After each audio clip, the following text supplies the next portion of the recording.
அனைவருக்கும் விநாயகர் சதுர்த்தி நல்வாழ்த்துக்கள். நம்ம வீட்டில் விநாயகர் சதுர்த்தி எப்படி செஞ்சோன்னு பார்க்கலாம். இன்றைக்கி விநாயகர் பர்த்டே வச்சு நம்ம வந்து இன்றைக்கி இட்லி சாப்பிட்டுட்டு இது என்ன கதம்ப சட்னி வச்சு சாப்பிட்டுட்டு ஆரம்பிக்கலாம். இது வந்து நைட்டே ஊற போட்டேன் சுண்டல். இப்போ அவிச்சு அதை தாளிச்சாச்சு. இப்போ ஒரு வேலையாக ஸ்டார்ட் பண்ணலாம். இப்போ வந்து இந்த மாவு வச்சுக்கிறோம்ல, சுடு தண்ணி கொஞ்சோண்டு நெய் உப்பு போட்டு கொதிக்கிற தண்ணியில் போட்டு இதை போட்டு நல்லா கலந்து பிசைஞ்சு மூடி வச்சிடணும். மூடி வச்சுட்டு ஒரு 1/2 hour சென்று அப்புறம் எடுத்து உருட்டினோன்னா நல்ல சப்பாத்தி மாதிரி அடித்து பிசைஞ்சிட்டு அப்புறம் மெடுக்க எடுத்து உருட்டி நான் 2-3 ஈடு வச்சுட்டேன்னா இப்போ லாஸ்ட்டாக உங்களுக்கு இந்த பாப்பா செய்து அதனால் செஞ்சு காட்டுது. இந்த பாருங்கள், இது வந்து இந்த அச்சு வந்து பூண்டு மாதிரி இருக்கும். அதில் வந்து வருஷம் வருஷம் செய்வோம். நான் கையிலே செஞ்சுருவேன் நான் எல்லா கொழுக்கட்டையும். இந்த பாருங்கள், இதில் வச்சுட்டு இது நான் முதலே ஒரு இது எடுத்துட்டேன்.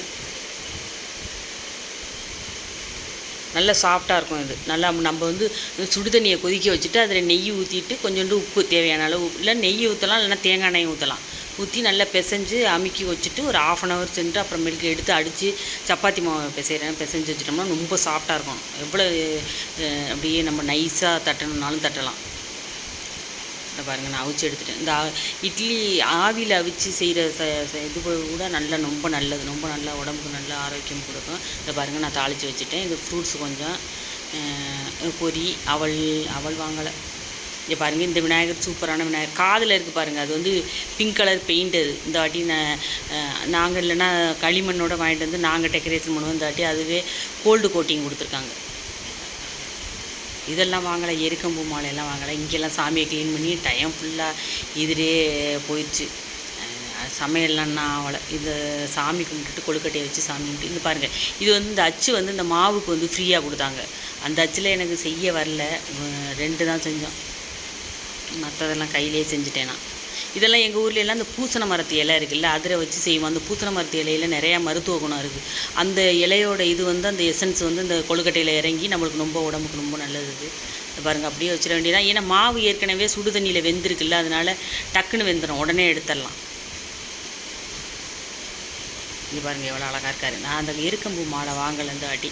அது அருகம்புள்ளி எல்லாம் ஒரு செட்டோடு கொடுப்பாங்க, அது வாங்கலை.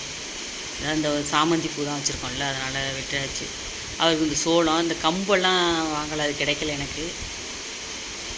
இந்த பாருங்க, கொழுக்கட்டையெல்லாம் செஞ்சாச்சு. ஆனால் லாஸ்ட்டாக அவருக்கு கொழுக்கட்டை செய்கிறது செஞ்சு காட்டணுன்ட்டு வீடியோ லாஸ்ட்டாக இருக்கும், அதை பார்க்கலாம். அப்போ இந்த பாருங்கள், இது வந்து முடிஞ்சிருச்சு மாவு. லாஸ்ட்டாக கொஞ்சோண்டு மாவு பாப்பா செய்கிறேன்னு செய்யட்டுன்ட்டு வச்சுட்டு, இந்த பாருங்கள், இந்த மாவு வந்து காஞ்சி பேர் மூடி வச்சுக்கணும். இப்போ நல்லா கொஞ்சோண்டு கையில் நெய் தடவிட்டு இல்லைன்னா தேங்காய் எண்ணெய் தடவிட்டு நல்லா மாவு அப்படி பிசைஞ்சோன்னா நல்லா சாஃப்டாக இருக்கும். அப்படியே நல்லா அப்படியே உருட்டிட்டு உள்ளங்கையில் வச்சு உருட்டிட்டு ஒரு அழுத்து கொடுத்துடணும். பாருங்கள், அப்படியே நல்லா சாஃப்டாகிடுச்சா. அப்படியே ஒரு அழுத்தம் கொடுத்துட்டு அப்படியே இப்படி விரலாலேயே இப்படி செஞ்சோம்னா நைஸாக வந்துடும். நெய்யை தொட்டுக்கலாம் கையில், அப்படியே செஞ்சுட்டு வந்தோம்னா நைஸாக வந்துடும். அப்புறம் வந்து அந்த பூரணத்தை எடுத்து அதில் வச்சுட்டு மடித்து இதில் பண்ணிட வேண்டியதான். அவ்வளோதான், ஈஸி தான். இந்த பாருங்கள், பூரணம் வந்து ரொம்ப வைக்கக்கூடாது. ரொம்ப வச்சோம்னா வெளியில் பிதுங்கிக்கிட்டு வந்துடும். அப்படியே வந்து இந்த வெல்லம் இருக்குல்ல, அது வந்து கசிஞ்சு வெளியில் அப்படியே சொட்டாக ஊற்றும். அதனால் கம்மியாக வைக்கணும் பூரணம் உள்ள. நான் பெரிய கொழுக்கட்டையாக தான் செய்வேன் நான் எப்போதுமே. அவள் செஞ்சு இப்போ பாருங்க, அது செய்து பாருங்கள். இந்த பூரணம் வந்து எப்படி செய்யணுன்னா, இந்த அச்சு தான் நாங்கள் வருஷம் வச்சுருப்போம், செய்வோம். நல்லா பசங்க செய்ய, நான் கையிலே செஞ்சுருவேன். இது பூர்ணம் எப்படி செய்யணும்னா, சிறுபருப்பு இருக்குல்ல, அதை நல்லா கழுவிட்டு வேக வச்சிடணும். வேக வச்சுன்னா குழைய வேக வைக்கக்கூடாது. சும்மா அப்படி மசிக்கிற அளவுக்கு இல்லை, இப்படி கையில் எடுத்து மசிக்கிற அளவு இருக்கணும். அந்த அளவுக்கு முழுசாக இருக்கணும் பார்க்குறதுக்கு. அப்படி வேக வச்சு எடுத்து வச்சுக்கிட்டு எள்ளு பொரித்து வச்சுக்கணும். ஒரு முடி தேங்காய் நல்லா திருவி வச்சுட்டு வதக்குறேன்னா வதக்கிக்கலாம், இல்லைன்னா அப்படியே போடலாம். கொஞ்சோண்டு பாவுன்னா இது திக்கு பாவெல்லாம் இல்லை, அது கரையணும்.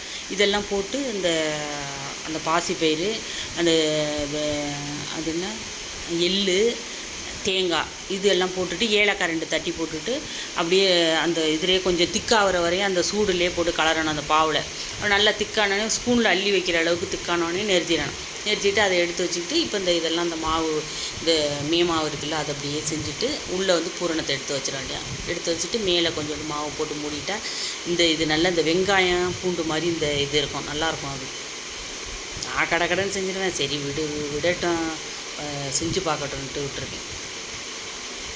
மாவு முடிஞ்ச பிறகு கடைசியில் கொஞ்சோண்டு மாவு கொடுக்குறது, என்னமோ பண்ணிக்கிட்டோன்ட்டு. இது விநாயகருக்கு ரொம்ப பிடிச்சது இந்த கொழுக்கட்டை.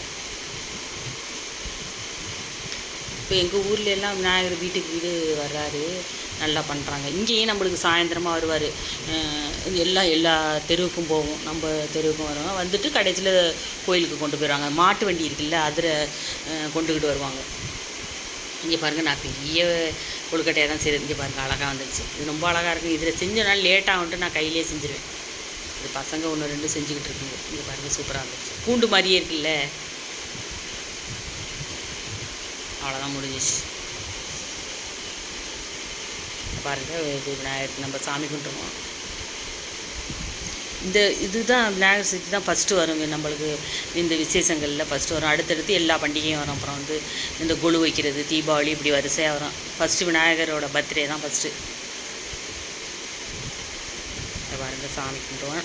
இது வியூவர்ஸ் அனைவருக்கும், சப்ஸ்கிரைபர் அனைவருக்கும் விநாயகர் சதுர்த்தி நல்வாழ்த்துக்கள். எல்லாருக்கும் நல்லபடியாக ஸ்டார்ட் ஆகட்டும் விநாயகர் சதுர்த்தி. இனிமேல் நடக்கிறது எல்லாமே நல்லதாக நடக்கட்டும். இங்கே இன்னும் பார்ப்போம், வெளியில் விநாயகர் வருவார். இன்னும் கொஞ்சம் நேரத்தில் வருவார். இப்போ சாமி கும்பிட்றதுக்கு மட்டும்தான் நான் வந்து கொழுக்கட்டை இந்த இது மட்டும்தான் செஞ்சுருக்கேன். நான் சமையலே ஆரம்பிக்கலை. இதுக்கே நம்மளுக்கு வீடெல்லாம் க்ளீன் பண்ணி டைம் ஆயிடுச்சு. ஆனால் ஒரு நிம்மதி கிடைக்கும். அந்த விநாயகர் வந்து நாங்கள் வந்து சாயந்தரம் வந்து கற்பூரம் காட்டிட்டு கொண்டு அங்கே ரெட்டை பிள்ளையார் கோயில்னு இருக்கும், அங்கே கொண்டு வச்சுருவோம். அங்கே லாரி வந்து எடுத்துகிட்டு போயிட்டு கடலில் வந்து கரைப்பாங்க. நாங்கள் இந்த வருஷம் வைக்கலை, வீட்லேயே வச்சுக்க போகிறோம். இந்த வருஷம் மட்டும்தான் நாங்கள் கொண்டு வைக்காமல் வச்சுக்கலான்ட்டு. பசங்கள்லாம் விடவே விடாது, இந்த வாட்டி வச்சுக்கலான்ட்டு ஆசையாக இருக்குது. அதனால் வச்சுக்கோம். இருக்கட்டும், 5 நாள் 7 நாள் கூட இப்போ எடுக்க மாட்டாங்க. 2-3 நாள் வச்சு பார்ப்போம், எப்படி இருக்குன்னு பார்ப்போம். அப்புறம் நான்வெஜ்ஜெல்லாம் செய்ய ஆரம்பிச்சிடும்ல, அதனால் அப்புறம் கொண்டு வச்சிடும்.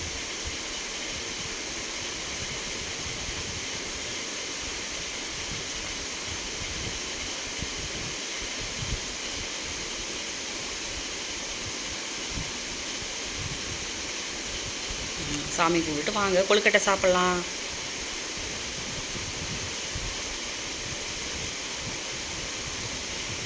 இந்த பாருங்க, வந்துட்டார் விநாயகர். இந்த மாட்டு வண்டியில் வருது பாருங்கள். நான் இறங்கலை, கீழே இறங்கலை, எனக்கு டயர்டாக இருந்துச்சு, அதனால நான் இங்கே பாருங்கள், மாட்டு வண்டியில் இருக்குது பாருங்கள். எல்லாருமே வந்து அர்ச்சனை பண்ணுவாங்க, விபூதியெல்லாம் போய் வாங்கிட்டு வருவாங்க.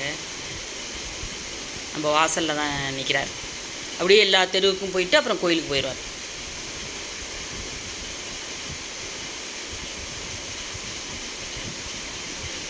லைக் பண்ணுங்கள், ஷேர் பண்ணுங்கள், சப்ஸ்கிரைப் பண்ணுங்கள்.